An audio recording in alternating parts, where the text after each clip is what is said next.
Morning! Ayan, isi-share ko nga lang po sa inyo nung nakaraan pumunta po kami sa birthday ng aming kapitbahay at ano na din kababata rin ng aking anak na si Kia.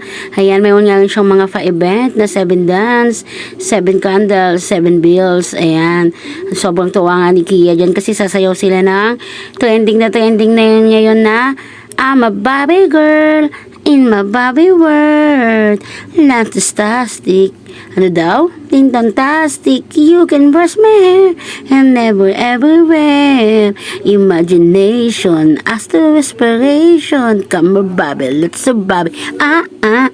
Yeah, yes. Nag-concert ng lola nyo.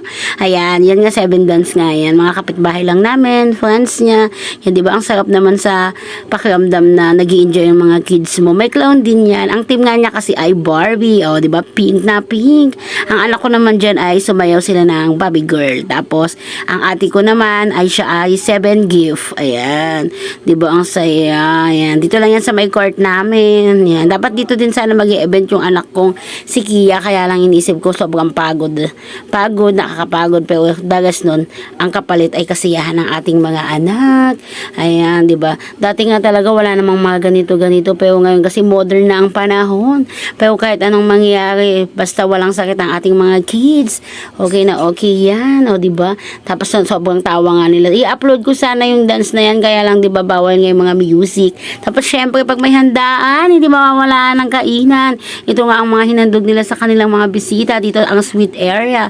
Tapos ang hindi mawawala ang lechon. O di ba? Kahit mahirap ang buhay, basta may blessing na darating, i-share naman natin sa iba. O ayan, di ba? Nagpalitsyon ang mayoran nyo hanggang doon. O ayan. Kasi malapit na nga matapos at malapit na magkainan. Ayan ang lechon. O pak, ang lutong.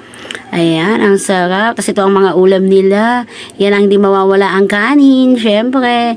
At saka ang chop suey. Ayan, syempre kung may baboy, dapat mayroon ding gulay. Ayan, nag-retouch nga ang aming birthday girl. O, diba, pink na pink. Ayan, tapos may biko. Ayan, tapos ito ang pang ano sa lechon, Mang Tomas. Ayan. Salamat po sa nag-invite sa amin. Hanggang sa muling pagbablog. God bless. Bye-bye.